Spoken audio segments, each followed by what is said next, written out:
Bueno, hermanos, el día de hoy, con la ayuda del Señor, vamos a terminar el pacto mosaico como tal. Han sido varios meses ya de que hemos estado viendo este pacto y bueno, el día de hoy con la ayuda del Señor vamos a terminar. Y a manera de repaso, puesto que es la última clase, no les voy a preguntar nada, simplemente les voy a enseñar todo lo que hemos visto hasta ahorita desde el principio y ustedes lo van a poder ver ahí y lo voy a decir rápido. Si alguien tiene alguna pregunta o alguna duda, pues los invito a que vean todos los videos de este pacto, ¿verdad? Y estos son los temas que hemos visto desde el comienzo. Lo primero que vimos fue el contexto del pacto y los subtemas fue la promesa de aflicción y opresión, promesa de cumplimiento y liberación. El segundo tema principal que vimos fue el tipo de pacto y ahí hay varios subtemas, sus leyes, y ustedes pueden ver ahí que hubo varios temas que vimos acerca de sus leyes, las promesas y la condición del cumplimiento, sus amenazas a través de la ceremonia pactual y la renovación del pacto. Y esto es también lo que hemos visto. Como ustedes verán, han sido muchas cosas, ¿verdad? La amabilidad del pacto y vimos todos esos subtemas. Y nos encontramos en el cuarto y último, que es la función del pacto. Ya vimos todos, excepto el 5, que es lo que vamos a ver el día de hoy. Y esto es que el pacto gobierna el sacerdocio. Y lo dejé, si ustedes recordarán en algunas clases anteriores, yo empecé a dar casi al final de una clase acerca de esto, pero lo quise dejar al final porque creo que, y espero con la ayuda de Dios, que ustedes no solamente vean este estudio como un estudio para aprender, sino que también pueda yo traerles una aplicación para nosotros como iglesia, y no solamente acerca de este punto, sino de todo el pacto, y que ustedes lo vean. Y como lo han dicho los pastores varias ocasiones, cuando nosotros preparamos estudios o ellos las prédicas, no solamente Dios nos ayuda a preparar para ustedes, sino que también nos ministra a nosotros, ¿verdad? Nos enseña a nosotros, nos consuela, nos redarguye, nos confronta también a nosotros. Entonces, yo preparando este último estudio, el del gobierno del sacerdocio, me ministró en el sentido de que se me hizo muy bonito, algo muy bonito que podemos ver el día de hoy, y que esto nos ayude a ver el pacto mosaico y específicamente todas las leyes, la ley mosaica, no como algo aburrido, sino que le encontremos sentido ahora para nosotros, y que aunque nosotros no estamos bajo la ley ya, pero que entendamos el significado verdadero, ¿verdad? Como lo hemos estado haciendo, y que lo apliquemos para nuestras vidas el día de hoy. Y eso es lo que vamos a ver el día de hoy, y concluimos el pacto mosaico. ¿Okay? Entonces, esto es lo que vamos a ver. El pacto gobierna el sacerdocio. Y como dice ahí, el pacto estableció y gobernó el sacerdocio, y así como lo hemos visto que gobernó a los reyes, gobernó a los profetas, gobernó muchas partes del pueblo de Israel, ¿verdad? Al pueblo como tal. En este punto vamos a ver que gobernó el sacerdocio y que solo era, como ustedes ya lo saben, parte del reino. En el pacto de la ley mosaica funcionaba para crear el sacerdocio, controlarlo y corregirlo. Abajo tengo la mayoría de los textos que vamos a ver el día de hoy. Y algo que me llamó mucho la atención es que el mismo texto nos va a traer precisamente esa aplicación de la que les estaba hablando, y que ustedes lo puedan aplicar también a sus vidas ahora como nosotros como creyentes. Bueno, vamos a empezar. En Éxodo 25, y solo lo menciono para aquellos que apuntan, en Éxodo 25 habla acerca del diseño del tabernáculo, que precisamente de lo que estamos hablando, conforme a todo lo que Dios le muestra a Moisés en Éxodo 25, para los que apuntan. Y luego en Hebreos 8:5, y después lo vamos a leer ya un poco más extenso, hace referencia precisamente a lo que estoy diciendo, que ese tabernáculo era el diseño de las cosas que Dios le mostró a Moisés, de las cosas celestiales, ¿verdad? Era un diseño de lo que era lo celestial a lo terrenal, ¿verdad? Vemos cómo la ley de Moisés regula a los sacerdotes, y esa ley designó a los sacerdotes que fueran de la tribu de Leví. Esa tribu fue designada como la tribu sacerdotal. No cualquiera podía ser un sacerdote, como ya ustedes lo saben, ¿verdad? Simplemente tenía que ser de la ley de la tribu de Leví específicamente. Vamos a Éxodo 29. Bueno, se los voy a comentar y vamos a leer en otra parte. Pero Éxodo 29 vemos la consagración sacerdotal precisamente de la tribu de Leví. Y bueno, vemos la consagración sacerdotal de Aarón y sus hijos, ¿verdad? Que eran Nadab, Abiú, Eleazar e Itamar. Y bueno, vamos a hacer en dos partes este estudio el día de hoy. Vamos a ver precisamente lo que es específico y el contexto del pacto de que fue para el pueblo de Israel, y luego vamos a hacer la segunda parte que va a ser ya algo más para nosotros el día de hoy, para que ustedes así lo puedan ver. Entonces esta primera parte es acerca específicamente de ellos, el pueblo de Israel. Moisés los unge con aceite a Aarón y a sus hijos, ofrece sacrificios a Dios. Como vemos, Dios mismo es el que establece a Aarón y a sus hijos para que sean los sacerdotes.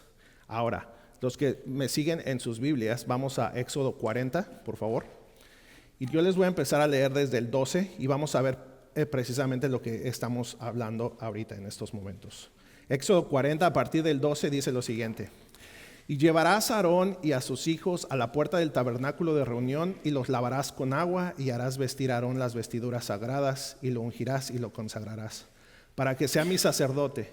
Después harás que se acerquen sus hijos y les vestirás las túnicas y los ungirás como ungiste a su padre y serán mis sacerdotes. Y su unción les servirá por sacerdocio perpetuo por sus generaciones. Y Moisés hizo conforme a todo lo que Jehová le mandó, así lo hizo. Aquí vemos precisamente esto de lo que les estaba hablando. Y bueno, vamos a pasar, ya que tenemos establecido eso precisamente, de que Dios estableció a Aarón, a la tribu de Leví y a sus hijos y a su descendencia como sacerdotes, vamos a ir a Levítico 10 y vamos a ver los ciertos casos que precisamente tienen que ver específicamente con los sacerdotes. Levítico 10, a partir del 6, dice lo siguiente: entonces Moisés dijo a Aarón y a Eleazar e Itamar sus hijos: no descubráis vuestras cabezas ni rasguéis vuestros vestidos en señal de duelo. ¿Y por qué pasó esto? Para que entendamos un poco el contexto de lo que les estoy leyendo, es que dos hijos de Aarón ofrecieron fuego extraño, ¿verdad? Pero ya habíamos leído que ellos fueron consagrados como sacerdotes. Pero aún dentro de ese sacerdocio solo había un sumo sacerdote, ¿verdad? Que era el que podía entrar al lugar santísimo y acercarse y ofrecer esos sacrificios por el pueblo. Entonces, como les dije, ofrecieron, y bueno, específicamente es Nadab y Abiú son los hijos de Aarón que precisamente ofrecieron ese fuego extraño, ¿verdad? ¿Y qué pasó? ¿Ustedes recuerdan qué pasó con ellos? Murieron, quemados, ¿verdad? Muy bien. Entonces, y Dios los quemó, ¿verdad? Dios los castigó, porque precisamente ofrecieron un fuego extraño. ¿Qué quiere decir? Que ellos no estaban ordenados, a pesar de que eran parte del sacerdocio, ellos no estaban ordenados o no eran ellos los que tenían que ofrecer esos sacrificios y fueron quemados. Entonces, en Levítico precisamente 10:6, que es después de esto que les acabo de mencionar, dice lo siguiente: entonces Moisés dijo a Aarón y a Eleazar e Itamar, sus hijos: no descubráis vuestras cabezas ni rasguéis vuestros vestidos en señal de duelo, por lo que acabamos de comentar, para que no muráis, ni se levante la ira sobre toda la congregación, pero vuestros hermanos, toda la casa de Israel, sí lamentarán por el incendio que Jehová ha hecho. La casa de Israel, el pueblo, sí podían lamentar la muerte de los hijos de Aarón, pero no ellos, ¿verdad? En Números 17, hermanos, después de y este es un caso para que precisamente vean que aunque fueron ordenados, no eran ellos designados a hacer los sacrificios. Bueno, esto queda claro. Vamos a pasar a otro ejemplo, y esto es en Números 17, y en el contexto de esto que vamos a leer es después de la rebelión de Coré, ¿verdad? ¿Alguien recuerda qué fue la rebelión de Coré? ¿Cómo se rebeló Coré respecto a esto? ¿En qué sentido se levantó en contra de Moisés?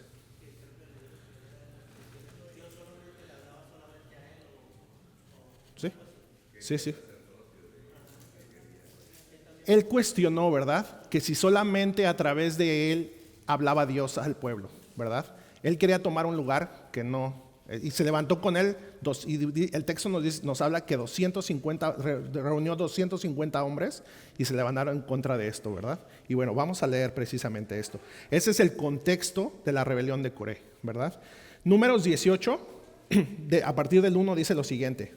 Jehová dijo a Aarón, tú y tus hijos y la casa de tu padre contigo llevaréis el pecado del santuario, y tú y tus hijos contigo llevaréis el pecado de vuestro sacerdocio. Y a tus hermanos también, la tribu de Leví, la tribu de tu padre, haz que se acerquen a ti y se junten contigo y te servirán. Y tú y tus hijos contigo serviréis delante del tabernáculo del testimonio. Y guardarán lo que tú ordenes y el cargo de todo el tabernáculo. Mas no se acercarán a los utensilios santos ni al altar para que no mueran ellos y vosotros. Y ahí ustedes están leyendo que hay indicaciones específicas para ellos. Que aunque ellos están ministrando en el tabernáculo, hay cosas que no van a poder hacer, ¿verdad? O sea, son cosas muy específicas. Se juntarán pues, versículo 4, se juntarán pues contigo y tendrán el cargo de tabernáculo de reunión en todo el servicio del tabernáculo. Ningún extraño se ha de acercar a vosotros. Y tendréis el cuidado del santuario y el cuidado del altar para que no venga más la ira sobre los hijos de Israel. Porque aquí yo he tomado a vuestros hermanos los levitas de entre los hijos de Israel, dados a vosotros en don de Jehová, para que sirvan en el ministerio del tabernáculo de reunión. Mas tú y tus hijos contigo guardaréis vuestro sacerdocio en todo lo relacionado con el altar y del velo adentro. Y ministraréis, y yo os he dado en don del servicio de vuestro sacerdocio, y el extraño que se acerque, ¿qué pasará? Morirá. Entonces son bien específicos esto, y vemos aquí, resaltamos también cómo Dios les está hablando y les está diciendo que este sacerdocio es un ¿qué? Un don para el pueblo, ¿verdad?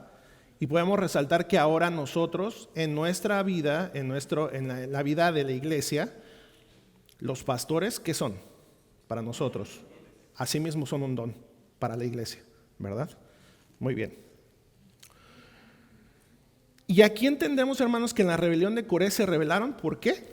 Precisamente porque querían tomar algo que no era de ellos. Y aquí precisamente les traje este texto para que entendamos y veamos que era específico y que ellos no eran. Y precisamente cuando ustedes leen acerca de la rebelión de Coré, les pide Dios que agarren una vara por un representante de cada tribu, pongan su nombre en la vara, y ¿qué pasa? Reverdece la vara de la tribu de Leví, y entonces hace la confirmación de que los sacerdotes van a ser solamente del pueblo de Leví, ¿verdad? Y como consecuencia de eso, ¿qué pasa con los otros, con los que se levantaron con Coré? También mueren, ¿verdad? También mueren. O sea, lo que quiero traer aquí es que precisamente esas indicaciones de lo que Dios estaba dando era cosa seria, ¿verdad? Porque los que quisieron tomar el cargo y que no eran designados para eso, murieron, ¿verdad? Entonces eso tenemos que tener en cuenta para todo eso.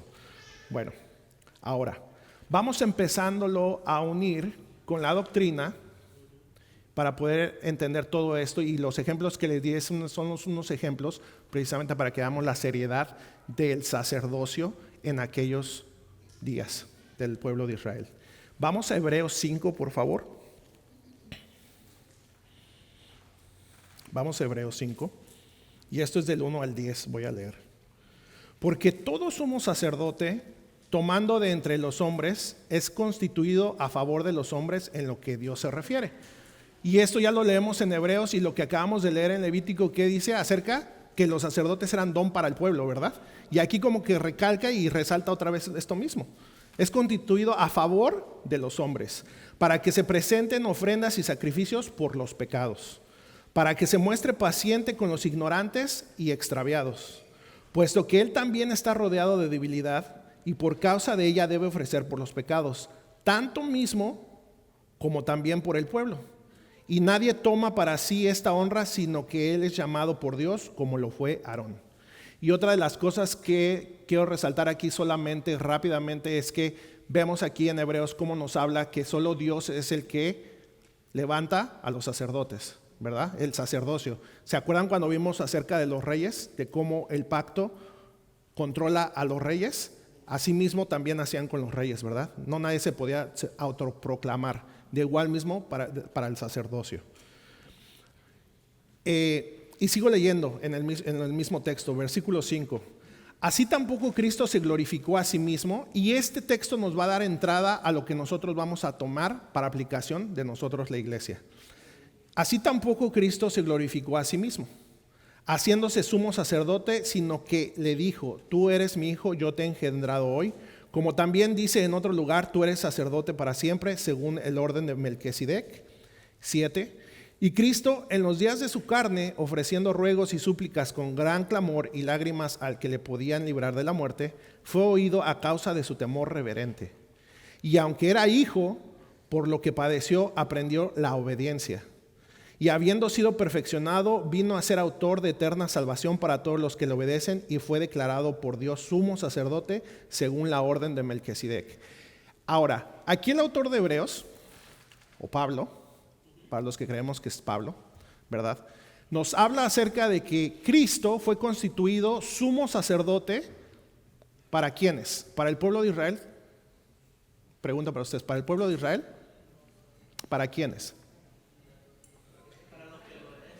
Para los que lo obedecen, para los que creen en Él, para su pueblo, para los creyentes, en una palabra, ¿verdad? Fue constituido, y según el orden de Aarón, o de la tribu de Leví, ¿según el orden de quién? Melquisedec. Ahora, no voy a entrar en esa discusión, pero hay unas personas que dicen, bueno, porque Melquisedec fue Cristo preencarnado, y otros dicen que no, por ciertas situaciones. No voy a entrar en eso porque nos quitaría tiempo. Pero el punto principal a resaltar aquí es que es un sacerdocio que dura para siempre, o que es eterno. Ese es el punto a resaltar aquí, y no entrar en controversias, ¿verdad? Sino que es eterno. Ahora, vamos a empezar a ver ciertas características o ciertas cosas precisamente del sacerdocio de Cristo, que precisamente es lo que nos va a aplicar a nosotros, ¿verdad? Es lo que va a aplicar a nosotros. En estos versículos, hermanos, el sacerdocio de Jesús fue decisión del Padre, como lo vimos. Los sacerdotes los ponía Dios mismo. ¿A Cristo quién lo puso? ¿Él mismo? No. Dios el Padre fue el que designó a Cristo para este plan de salvación. El sacerdocio de Aarón fue también elección de Dios por medio de una ley y una descendencia corporal. Ya lo vimos ahorita, por medio de la descendencia de la tribu de Leví, ¿verdad? Bueno, descendencia de Aarón continuaría con este sacerdocio. ¿Hasta cuándo, hermanos? Y esto es pregunta para ustedes. ¿Hasta cuándo esa línea o esa sucesión corporal o terrenal de la tribu de Leví vendría a parar? Hasta que viene Cristo. Porque el sacerdocio de Cristo es eterno. Y ahorita vamos a ver otra característica, que el sacerdocio de Cristo es para siempre. ¿Por qué? Porque se efectuó una sola vez y para siempre. No había necesidad, como lo dice precisamente el autor, de estar constantemente sacrificando animales, porque con un solo sacrificio hizo ¿qué? Perfectos. Exactamente. Entonces ya no necesitamos constantemente sacrificios. Entonces ahí podemos entender que el sistema sacrificial del antiguo pacto no quitaba los pecados, eso ya lo vimos en unas clases anteriores, y que el sacrificio de Cristo sí nos hizo ¿qué? Perfectos, ¿verdad? Y eso fue una de las preguntas capciosas que les pregunté en la clase pasada, ¿verdad? Que si nosotros éramos perfectos o no, y en qué sentido. Muy bien. Este sacerdocio de la tribu de Leví tuvo un fin ya que apuntaba al sacerdocio de Cristo, y eso es algo tipológico. Ustedes ya conocen esa palabra. Es algo tipológico precisamente a lo que ustedes dijeron, para apuntar al sacerdocio de Cristo. Vamos a Hebreos 8. Y ahora en este estudio, si ustedes se fijan, voy a leer mucho porque no hay necesidad de que, en algunos estudios hay necesidad de aclarar, de definir, de explicar ciertas cosas, pero la palabra de Dios es tan clara que precisamente la misma palabra nos va a dar toda la explicación sin yo necesidad de estar hablando mis propias palabras. Entonces vamos a leer, va a ser un poco extenso lo que vamos a ir leyendo, ¿ok? Hebreos 8, del 1 al 7. Ahora bien, el punto principal de lo que venimos diciendo es que tenemos tal sumo sacerdote, lo que estamos hablando, ¿verdad? El cual se sentó a la diestra del trono de la majestad en los cielos. Pausa.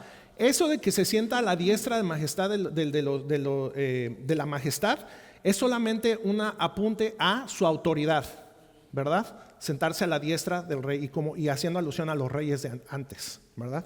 Solo como para apuntar eso. En los cielos. en los cielos, ministro del santuario y de aquel verdadero tabernáculo que levantó el Señor. De aquel verdadero tabernáculo que levantó el Señor. Ahorita lo vamos a ver aplicado a nuestras vidas o a la iglesia. Pongan atención a estos puntos claves, ¿verdad? Y no el hombre, porque todo sumo sacerdote está constituido para presentar ofrendas y sacrificios, por lo cual es necesario que también éste tenga algo que ofrecer. 4. Así que, si estuviese sobre la tierra, ni siquiera sería sacerdote, habiendo aún sacerdote que presentan las ofrendas según la ley, los cuales sirven a lo que es figura y sombra de las cosas celestiales. Si se acuerdan lo que acabo de yo decir al principio, que el tabernáculo que se construyó aquí terrenal fue hecho de acuerdo a todo el diseño que se le mostró a Moisés de lo celestial. Aquí lo vuelvo a apuntar, ¿verdad? Como se le advirtió a Moisés cuando iba a erigir el tabernáculo, diciéndole: mira, haz todas las cosas conforme al modelo que se te ha mostrado en el monte. Pero ahora tanto mejor ministerio es el suyo, cuanto es mediador de un mejor pacto. Y aquí nos va a dar también ciertas pistas para cuando lleguemos al nuevo pacto, ¿verdad? Establecido sobre mejores promesas. Porque si aquel primero hubiera sido sin defecto, ¿a qué se refiere aquí? Al primero sin defecto. Al pacto mosaico, al que estamos viendo ahorita, ¿verdad? Ciertamente no se hubiera procurado lugar para el segundo, que es para el pacto o el sacrificio de Cristo, o el nuevo pacto. Muy bien. Vamos a leer, quédense ahí con eso y vamos a leer Hebreos 6. Y Hebreos nos va, como les dije, Hebreos nos va a dar toda la explicación. Yo no voy a tener que hablar de mi propia cuenta. Hebreos 9 y a partir del 6. Y empiezo a leer. Y así dispuestas estas cosas, en la primera parte del tabernáculo entran los sacerdotes continuamente para cumplir los oficios del culto. Está hablándonos de lo terrenal, de ese tabernáculo que fue erigido allá, ¿verdad? Y sigamos el hilo de pensamiento porque nos va a hablar de cosas terrenales con cosas espirituales. El ejemplo de cosas terrenales y nos va a dar la explicación con cosas espirituales. Pero en la segunda parte, solo el sumo sacerdote una vez al año, no sin sangre, la cual ofrece por sí mismo y por los pecados de ignorancia del pueblo, dando el Espíritu Santo a entender con esto que aún no se había manifestado el camino al lugar santísimo. Entre tanto que la primera parte del tabernáculo estuviese en pie, lo cual es símbolo para el tiempo presente, según el cual se presentan ofrendas y sacrificios que no pueden hacer perfecto en cuanto a la conciencia, a la práctica, este culto. No nos puede hacer perfectos esos sacrificios respecto a ¿qué? ¿A las cosas qué? ¿Físicas? No, a las cosas espirituales. No nos puede hacer perfectos de acuerdo a las cosas espirituales, ¿verdad? Ya que consiste solo de comidas y bebidas y de diversas abluciones y ordenanzas acerca de la carne, impuestas hasta el tiempo de reformar las cosas. ¿Cuándo fue el tiempo de reformar las cosas? Con Cristo, en el nuevo pacto, ¿verdad? Pero estando ya presente Cristo, sumo sacerdote de los bienes venideros, por el más amplio y más perfecto tabernáculo, no hecho de manos, es decir, no de esta creación, y no por sangre de machos cabríos ni de becerros, sino por su propia sangre, entró una vez para siempre en el lugar santísimo, habiendo obtenido eterna redención. Y aquí está muy claro, ¿verdad? Y en la clase pasada también leímos los textos en los cuales nos habla de que ese velo que fue rasgado era un tipo de ¿qué? De la carne o el cuerpo de Cristo, que fue partida por nosotros. Y entonces aquí ya se está uniendo todo, ¿verdad? Aquí ya se está uniendo todo. Hermanos, ¿dónde era el lugar santísimo en aquel entonces? La parte más interna, la parte más íntima. Nadie podía entrar sino solamente el sumo sacerdote y solamente una vez al año. Y si no podía entrar, si no había sacrificio por sus pecados y por los del pueblo, ¿verdad? Ahora, si les pregunto es esto porque vamos a ver cómo Pablo nos explica magníficamente ahora cómo aplica todo esto para nosotros. Vamos a leer Hebreos 9 a partir del 24. Porque no entró Cristo en el santuario hecho de mano, figura del verdadero. ¿Cuál es el verdadero? El celestial. Ya lo dijimos varias veces, ¿verdad? Sino en el cielo mismo para presentarse ahora por nosotros ante Dios. Y no para ofrecerse muchas veces como entra el sumo sacerdote en el lugar santísimo cada año con sangre ajena, de otra manera le hubiera sido necesario padecer muchas veces desde el principio del mundo. Pero ahora, en la consumación de los siglos, se presentó una vez para siempre por el sacrificio de sí mismo,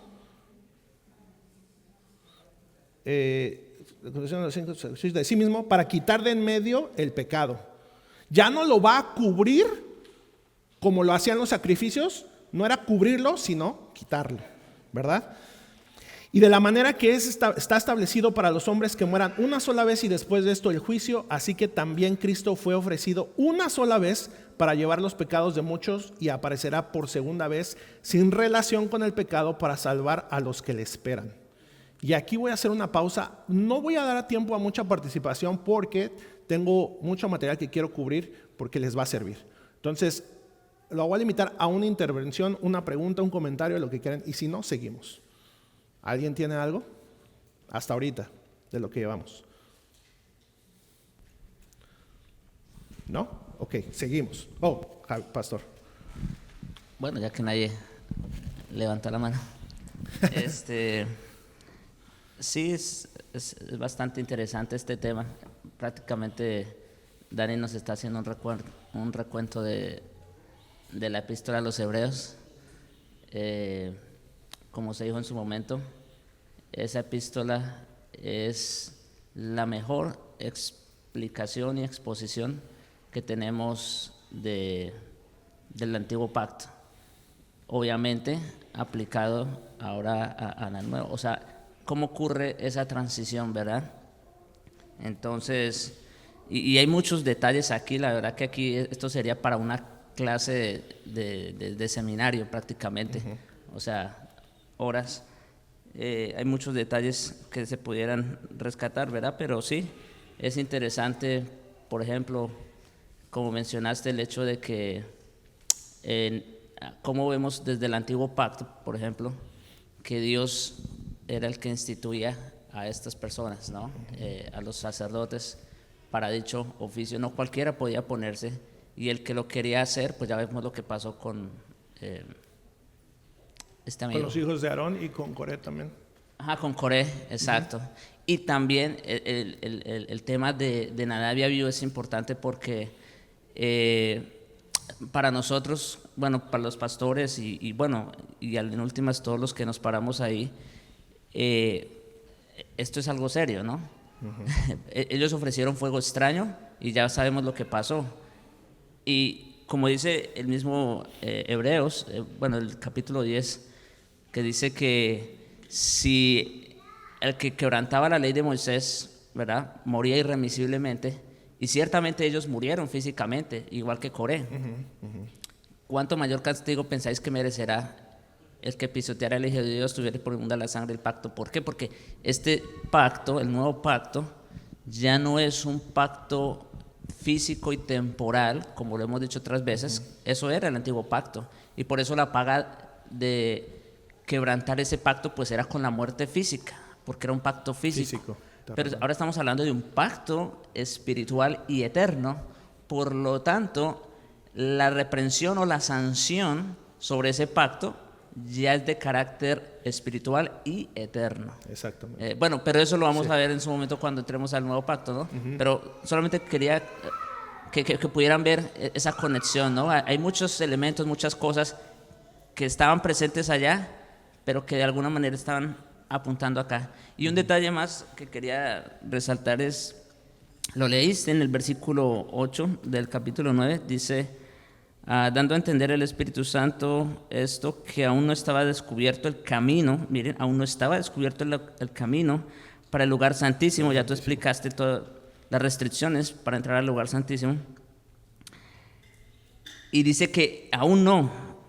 Ahora sí, lo leíste más adelante en el capítulo 9. Ahora por Cristo ya tenemos acceso a ese lugar. Entre tanto que el primer tabernáculo estuvo en pie. Ahora, solamente aquí como un detalle. Esto es una realidad espiritual, ¿no? Obviamente ya no necesitamos el templo y el tabernáculo.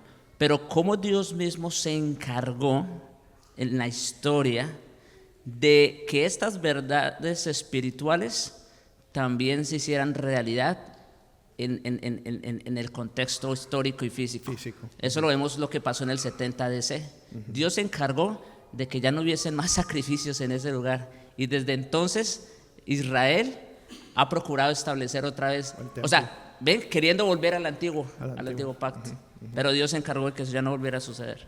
Y es importante de lo que dijo, solo quiero resaltar una cosa de lo que dijo el pastor también.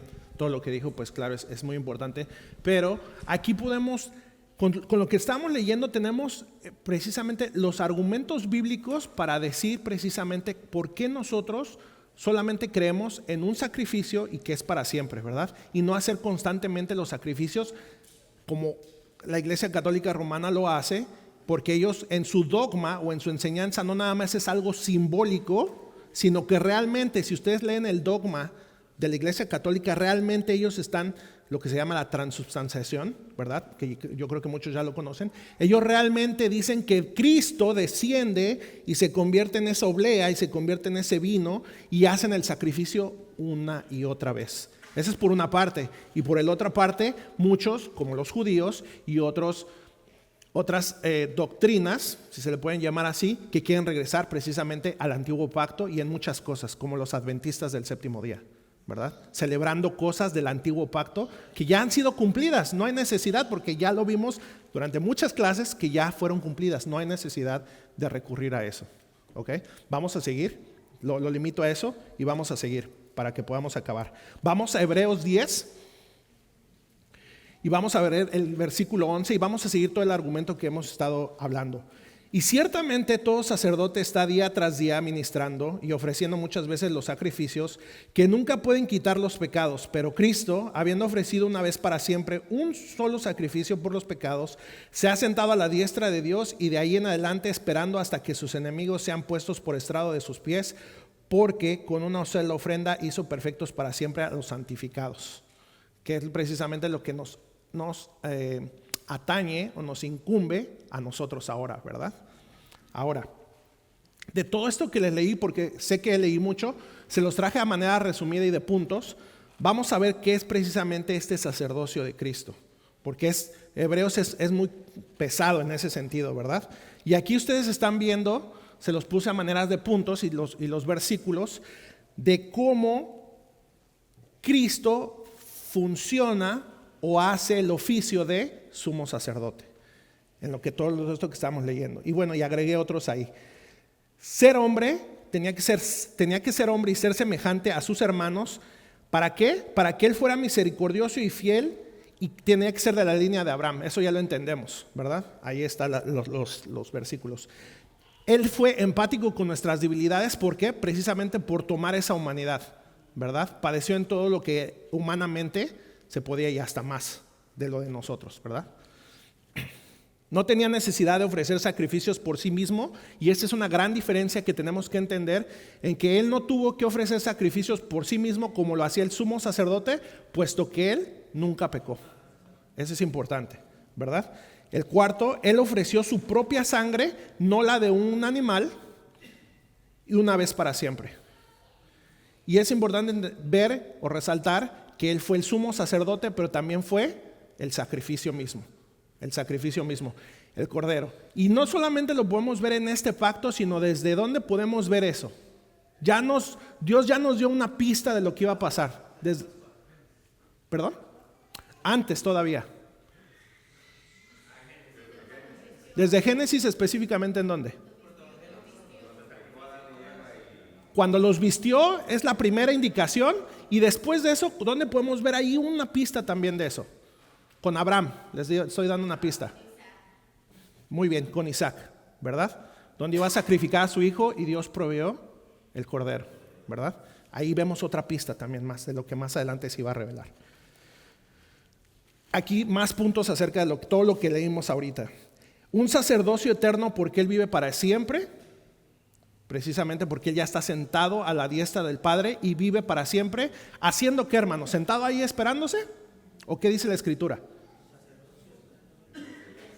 Una palabra, esa palabra, intercediendo por nosotros constantemente, intercediendo. No nada más está ahí esperando, ¿verdad? Está intercediendo día a día por nosotros. Su sacerdocio o ministerio es en el cielo, como lo leímos, y no en el modelo terrenal, ¿verdad? Ahora Él ya está intercediendo arriba en el cielo. Y está sentado a la diestra del Padre, eso ya lo dije, es una notación de autoridad, de poder, de dominio que se le dio a Él, ¿verdad? Con un solo sacrificio santificó a su pueblo, a nosotros los creyentes, y es importante aclarar eso, santificó a los creyentes, a los que son creyentes no los santificó, ¿verdad? Solo a los creyentes. ¿Y por qué entendemos eso? Bueno, pues una doctrina muy grande que nos tomaría aquí varias clases entenderlo, pero sabemos que santificó a su pueblo y no al mundo, ¿verdad? Directamente a la presencia de Dios a través de nuestro mediador, que es Jesucristo, hombre.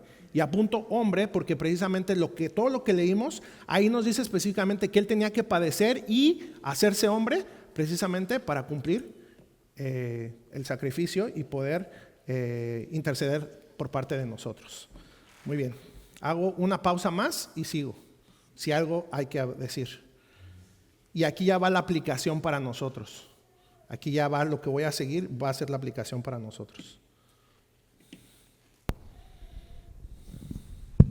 Bueno, un detalle de lo del sacerdocio, porque hoy en día, como en la Iglesia Católica todavía son sacerdotes, ¿verdad? Y como dices tú, hacen como que...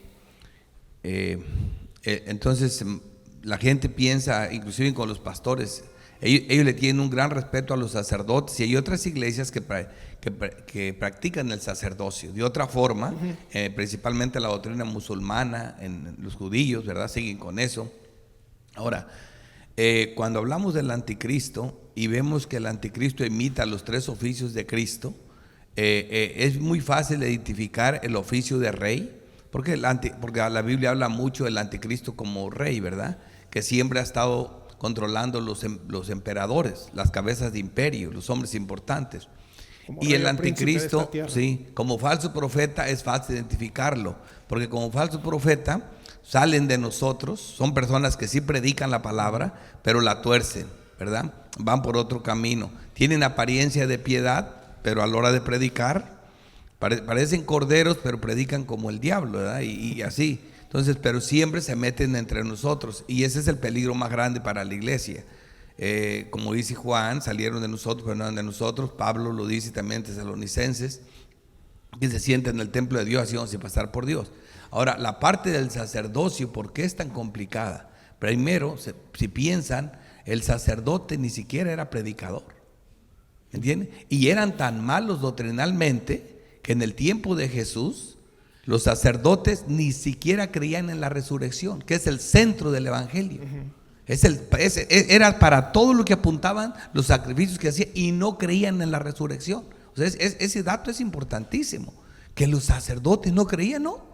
Era el grupo saduceo, que pertenecía a los sacerdotes, no creían en la resurrección, ni en ángeles, ni en nada de eso.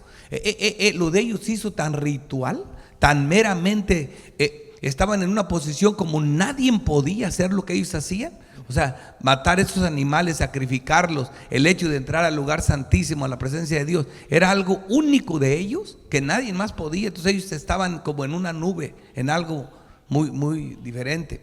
Entonces, ¿qué élite del pueblo ahorita? ¿Dónde está esa faceta del anticristo que vemos en esta parte?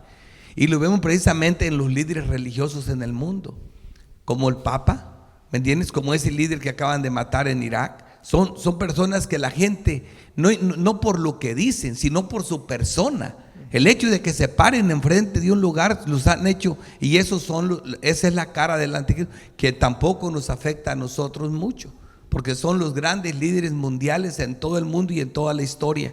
El anticristo siempre va a mantener esas religiones masivas que representan un hombre que lo ven como un ungido, como alguien especial, y ese es el sacerdocio de Satanás, el sacerdocio falso, que no existe. ¿Por qué? Porque no existen más sacerdotes, como lo estás viendo ahorita. Entonces, eso es un poco para que entiendan que todos esos grandes líderes en la historia y los que se presenten hoy, para nosotros no tienen ningún sentido, porque tenemos un sumo sacerdote que ya no se puede, es eterno, ya no hay más que hacer, hizo un solo sacrificio para siempre. Y luego también a nosotros se nos manda, esa es otra confusión, que nosotros somos reyes y sacerdotes del Dios Altísimo. Y que dice que nosotros en la casa somos los sacerdotes del hogar, ¿verdad? Entonces, ¿cómo debemos hacer eso? ¿Qué hace un sacerdote? La sangre. La sangre, era su oficio. Ahora, ¿qué tipifica la sangre? ¿Verdad? Que como sacerdote del hogar, ¿qué hace un padre? Presenta a Cristo. El sacrificio, la obra de Cristo, es presentarle a la familia, ¿verdad?, a Cristo. La santificación, evitar que la casa siga pudriéndose de pecado, ser santo. Eso es lo que hacía la sangre, purifica, limpia, ¿verdad? Salva. Entonces, eso es lo que es. En ese sentido hacemos esa obra sacerdotal nosotros, cuando presentamos el poder de la sangre de Cristo, que ahora sabemos claro que la hace el Espíritu Santo. Antes era tipo de sangre y de agua, que ahora lo aplica el Espíritu Santo a ambas cosas. ¿Ok? Entonces, es un poco complicado, pero es algo muy, muy profundo. Sí, sí. Es muy denso y bueno, para seguir, porque esto ya es la conclusión tanto del punto, pero también lo quise traer como conclusión de todo el pacto, y que veamos la importancia del pacto allá, y que quitemos esas preconcepciones que no son importantes porque lo tengamos que seguir practicando ni nada, pero es tan importante, y todo lo que pasó ahora nosotros a nuestra vida, para que nosotros entendamos qué es lo que nos corresponde a nosotros, y que es precisamente lo que ahorita vamos a leer, y es lo que vamos a ver. Como les dije, tan claro es el texto que yo no voy a tener que hablar de mi propia cuenta. ¿Ok? Entonces, vamos a Efesios 2 y vamos a empezar a leer desde el versículo 11. Voy a empezar porque nos queda un poco de cosas que ver. Efesios 2:11. Por tanto, acordándonos de que en otro tiempo vosotros, los gentiles en cuanto a la carne, y ahí ya nos está hablando a nosotros, ¿verdad? A nosotros, que nosotros no somos judíos, erais llamados incircuncisión por la llamada circuncisión hecha a mano en la carne. Nosotros no somos judíos, no pasamos por esa circuncisión de la que hemos venido hablando tanto. En aquel tiempo estabais sin Cristo, alejados de la ciudadanía de Israel y ajenos ¿a qué? A los pactos de la promesa. ¿Cuáles está hablando aquí el autor? De los pactos que se le hicieron a Abraham, ¿verdad? Los pactos de la promesa. Desde allá se está recurriendo a todo eso. Sin esperanza y sin Dios en el mundo. Así estábamos nosotros. Pero ahora en Cristo Jesús, vosotros en otro tiempo estabais lejos, habiendo sido hechos cercanos por la sangre de Cristo, lo que estamos viendo. Porque Él es nuestra paz, que de ambos pueblos hizo uno, judíos y gentiles, derribando la pared intermedia de separación, aboliendo, esto es importante, aboliendo en su carne las enemistades, la ley de los mandamientos expresados en ordenanzas, la ley mosaica, ¿verdad? Para crear en sí mismo de los dos un solo y nuevo hombre, haciendo la paz. Mediante la cruz reconciliar con Dios a ambos en un solo cuerpo, matando en ellas las enemistades. Ahora en nuestros tiempos no hay judíos y gentiles, ¿verdad? Los creyentes somos un solo cuerpo, somos un solo hombre en ese sentido, una iglesia, nada más. Y vino y anunció las buenas nuevas, esto es 17, de paz a vosotros que estabais lejos y a los que estaban cerca, refiriéndose a los judíos, porque por medio de él los unos y los otros tenemos entrada por un mismo espíritu al Padre, por un mismo espíritu al Padre. Así que ya no sois extranjeros ni advenedizos, sino conciudadanos de los santos y miembros de la familia de Dios, edificados sobre el fundamento de los apóstoles y profetas, siendo la piedra principal del ángulo Jesucristo mismo, en quien todo el edificio bien coordinado va creciendo para ser ¿un qué? Un templo santo en el Señor. Nosotros somos esas piedras de ese templo del Señor, porque ahora entendemos a través de la doctrina que nosotros, en los creyentes, ¿mora quién? En aquel entonces, ¿dónde moraba el Señor o la presencia de Dios? En un tabernáculo, en un edificio. ¿Ahora en dónde mora? En nosotros, en nosotros. ¿Ven ese cambio tan maravilloso, tan bonito? Muy bien. Ahora, como subtítulo aquí para que tengamos presente esto, los creyentes como sacerdotes para compartir el evangelio. Nosotros somos templo del Espíritu Santo, pero también nosotros somos sacerdotes, no como ellos, sino para compartir el evangelio. Vamos a 1 de Pedro 2, 9 y 10. Leo. Mas vosotros sois linaje escogido, real sacerdocio, nación santa, pueblo adquirido por Dios, para que anunciéis las virtudes de aquel que os llamó de las tinieblas a la luz admirable. Vosotros que en otro tiempo no erais pueblo, pero ahora sois pueblo de Dios, que en otro tiempo no habíais alcanzado misericordia, pero ahora habéis alcanzado misericordia. Somos templo del Espíritu Santo, pero somos sacerdotes ¿para qué? Para ministrar, para repartir, para evangelizar o predicar el evangelio. Para eso también fuimos llamados. Otro subtítulo: llamados a la santidad porque somos templo o tabernáculo del Espíritu Santo, que ya lo vimos en el primer versículo, pero lo vamos a ver ahorita otra vez con otros versículos. Primera de Corintios 6, para los que apuntan, del 9 al 11. Y aquí este versículo empieza con una pregunta retórica. ¿No sabéis que los injustos no heredarán el reino de Dios? ¿No sabéis que los injustos no heredarán el reino de Dios? No erréis, y aquí hago una pausa, no erréis, no te confundas, no te equivoques, no pienses o des por hecho que estando en lo que vamos a leer ahorita, serás salvo. En otras palabras, no erréis, ni los fornicarios, ni los idólatras, ni los adúlteros, ni los afeminados, ni los que se echan con varones, ni los ladrones, ni los ávaros, ni los borrachos, ni los maldicientes, ni los estafadores heredarán el reino de Dios. En otras palabras, los no creyentes, ¿verdad? Si lo podemos resumir en una palabra. No te equivoques, los no creyentes no van a heredar el reino de Dios. Ahora, yo no lo digo, lo dice la Escritura, ¿verdad? Lo dice Dios mismo. Entendemos que la palabra es inspirada por Dios y es útil para redarguir, para consolar, para todo. Ahorita nos está enseñando y nos está diciendo, no te equivoques, todos estos no van a heredar el reino de Dios, no van a ser salvos, ¿verdad? Y esto eras alguno de nosotros, o éramos todos. Mas ya habéis sido lavados, ya habéis sido santificados, ya habéis sido justificados en el nombre del Señor Jesús y por el Espíritu de nuestro Dios. Recurriendo a lo que estábamos leyendo anteriormente, somos templo del Espíritu Santo. Somos templo del Espíritu Santo. Primera de Corintios, en el 6, sigamos, 12. Todas las cosas me son lícitas, mas no todas me convienen. Todas las cosas me son lícitas, mas yo no me dejaré dominar de ninguna. Y bueno, me voy a saltar 13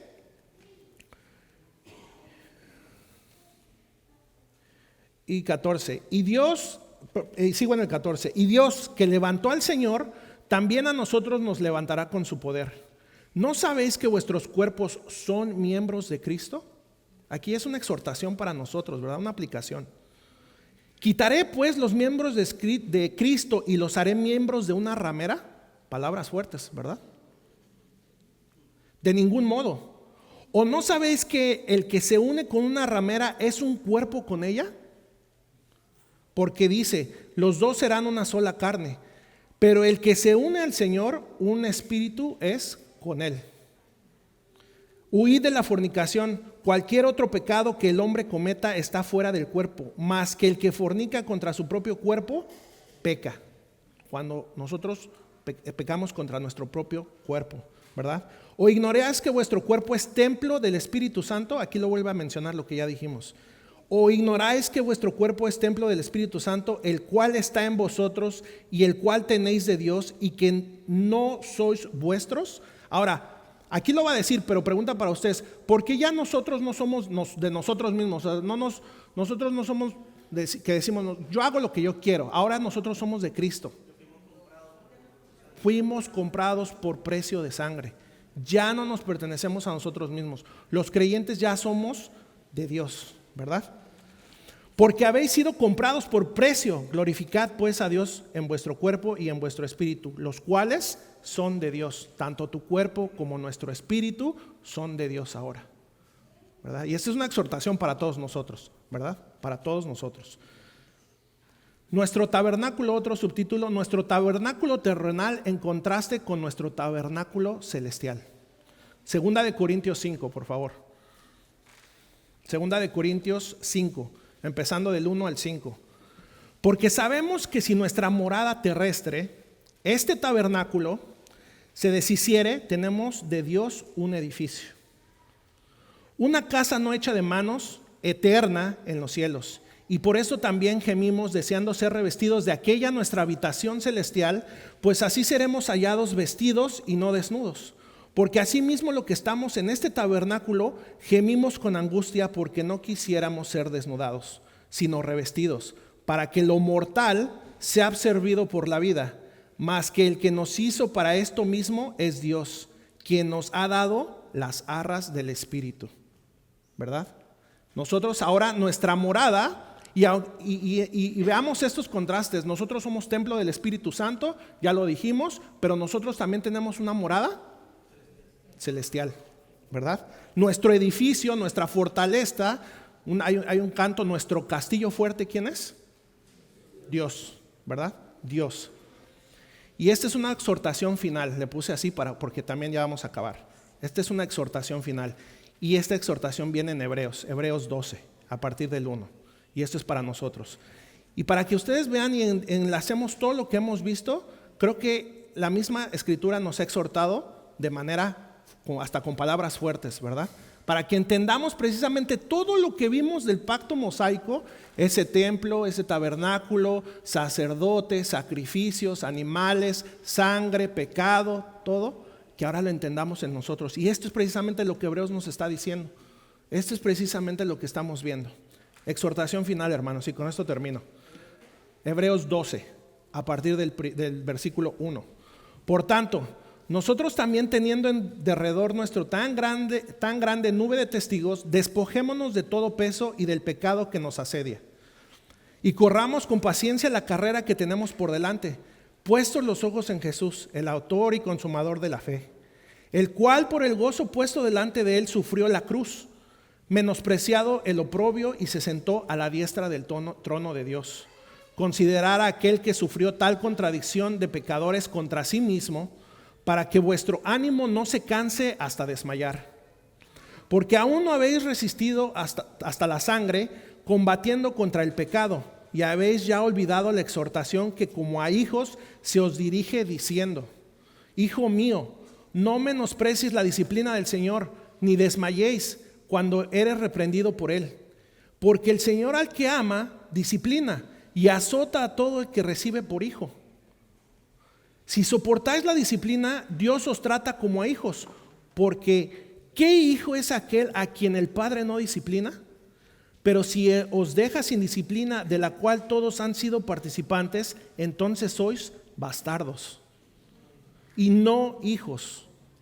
Por otra parte, tuvimos a nuestros padres terrenales que nos disciplinaban y los venerábamos. ¿Por qué no obedeceremos mucho mejor al Padre de los espíritus y viviremos? Y aquellos, ciertamente, por pocos días nos disciplinaban como a ellos les parecía, a nuestros padres terrenales. Pero para lo que nos es provechoso, para que participemos de su santidad. Es verdad que ninguna disciplina al presente parece ser causa de gozo. La disciplina duele, ¿verdad? Sino de tristeza, pero después da fruto apacible de justicia a los que en ella han sido ejercitados. Y esto es para entender todo lo que hemos visto, hermanos. Esta es la aplicación. Y no es prédica, pero lo quise traer porque es muy bonito. Es muy bonito para que entendamos y que ahora todo lo que vimos no se nos haga, hay puras leyes, eso ya no nos importa a nosotros, ya no vivimos bajo la ley, vivimos bajo la gracia, eso no tiene nada que ver, desligamos el Antiguo Testamento y tantas doctrinas erróneas que hay por allá afuera. Eso ya no nos importa. Ahora con todos estos estudios vemos qué tan importante es entender todo aquello, ¿verdad? Para poder entender lo de nosotros, lo espiritual, y aplicarlo a nosotros. Entonces, yo espero, y de verdad se los dije ya varias veces, que con estos estudios ustedes vean la ley y todo el libro de Números, el libro de Levítico y todos estos libros que no sean pesados, y que vean la magnitud de cómo, podamos ver un poquito de cómo Dios ve el pecado y veamos el carácter de Dios a través de su ley. Y acá ya en nosotros veamos todo lo que Dios hizo, cumpliendo perfectamente aquello, precisamente para que nosotros gocemos esa paz y esa misericordia y esa gracia y que somos hijos de Dios. ¿Ok? Les doy paso a un comentario o una pregunta y terminamos. Bueno, les gané el micrófono. Bueno, les ganó el pastor. No queda mucho tiempo, pero bueno, ya sabemos entonces que la parte más importante del sacerdocio, que tiene que ver con el hecho de ofrecer un sacrificio para ser aceptado ante Dios, esa parte Cristo ya la cumplió a plenitud. A nosotros ya no nos toca hacer absolutamente nada para ganarnos el favor de parte de Dios. O sea, eso yo creo que estamos claros. Hebreos nos lo dejó muy claro. Y como aplicación, como tú estabas diciendo, inmediatamente dos textos se me vinieron a la mente hablando precisamente del sacerdocio, ¿no? Porque ahora nosotros, lo leíste ahí, por ejemplo, en 1 de Pedro, ahora somos sacerdotes de Dios. Exactamente. Pero dos textos se me vinieron y rápidamente los voy a leer, no voy a abundar, pero para que los tengamos presentes, que ahora nosotros como sacerdotes del nuevo pacto, esto también es lo que somos y hacemos. Romanos 12, versículo 1. Así que, hermanos, os ruego por las misericordias de Dios que presentéis, esa palabra presentar es de ofrecer, así como un sacrificio, que presentéis vuestros cuerpos a Dios en sacrificio vivo, santo, agradable a Dios, que es vuestro culto racional. Ya no tenemos que hacer todos estos ritos, estas ceremonias, estos cultos que ofrecían los sacerdotes en el antiguo pacto, pero ¿cuál es el culto que ahora nosotros ofrecemos a Dios? Nuestros cuerpos en sacrificio vivo, santo y agradable a Dios. O como dice en el capítulo que estaba leyendo yo ahorita. O como dice en el capítulo 6 de Romanos, ya no presentar nuestros cuerpos al pecado como instrumentos de iniquidad, sino presentarlos a Dios como instrumentos de justicia. Ese es uno.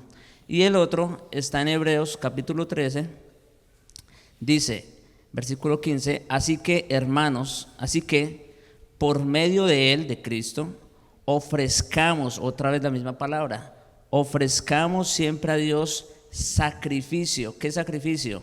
Sacrificio de alabanza, es decir, frutos de labios que confiesan su nombre. Está por un lado la parte de la alabanza, de la adoración, ¿verdad? Pero también que confiesen su nombre. Está la parte de predicar el evangelio, como lo dijiste. Y versículo 16, de hacer bien y de compartir, ¿no? Esto también es algo que me llamó sumamente la atención. De hacer bien y de compartir, no os olvidéis, porque de tales sacrificios se agrada a Dios. O sea que esta hermandad es hacernos bien los unos a los otros, como dice Pablo en otras epístolas. Esto también es parte de los sacrificios que nosotros ofrecemos ahora al Señor. En pocas palabras, ¿cómo vivimos diario? El diario vivir, ¿cómo vivimos? ¿Verdad?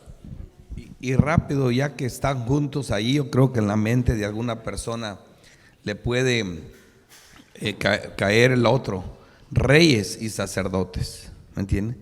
Mira, nosotros somos súbditos de un reino celestial. Nosotros no tenemos más rey que a Cristo, ¿verdad? Entonces, cuando nosotros de verdad creemos eso y lo vivimos en la tierra, nosotros representamos ese reino en la tierra. ¿Por qué? Porque nosotros, al ser súbditos leales a ese reino, a obedecer a ese reino, a vivir de acuerdo a los parámetros del reino, estamos reinando con Cristo, representando a nuestro rey. Pero cuando nosotros no tomamos en cuenta eso, estamos mal representando el reinado. O cuando en la casa de nosotros no se habla la palabra de Dios, no se presentan esos sacrificios, no eres un padre proveedor para tus hijos, estás mal representando el sacerdocio de Cristo, ¿verdad? De la misma manera, cuando no les enseñas a tus hijos de dónde viene nuestro poder, nuestra fuerza. Yo siempre me gusta desde los niños de mostrarles. David era grande por el reinado que representaba. Desde niño él ya representaba un rey grande. Por eso fue un hombre grande, porque su rey fue grande. Así que nosotros reinamos con Cristo porque tenemos un rey grande. Y hay que creer eso, hay que vivir de acuerdo a eso. Pedro lo dijo. ¿A quién vamos a obedecer? ¿A los hombres? Aunque tenían autoridad antes que a Dios. Pedro estaba representando a su rey, y su rey le dijo que predicara la palabra. Bueno, hermanos, Vamos a cerrar con una oración para entrar en el descanso. Y terminamos ya el pacto mosaico. Siguiente clase empezamos con el pacto davídico. ¿Okay? Gracias, Padre, te damos por estos momentos. Te pedimos que tu Espíritu sea el que hable a cada uno de nosotros, Señor. Que nosotros solo seamos instrumentos y que sea para tu honra y tu gloria. Que tu palabra llegue a cada uno de nuestros corazones. Que sea para santificarnos, para redarguirnos, para consolarnos. Tú sabes la necesidad de cada uno de nosotros, Padre. Pero cualquiera de estas cosas, Señor, que traiga honor y gloria solamente a ti, porque tú eres el que nos compraste por precio de sangre. Señor Jesús, tú fuiste el que sacrificaste tu propia vida, derramaste tu sangre por cada uno de nosotros, para que tuviéramos entrada precisamente a ese lugar santísimo, a la presencia de Dios. Y que así, a través de tu palabra, entendamos todo esto, Señor, y que sea para tu honra y tu gloria. En el nombre de Cristo Jesús te damos gracias. Amén.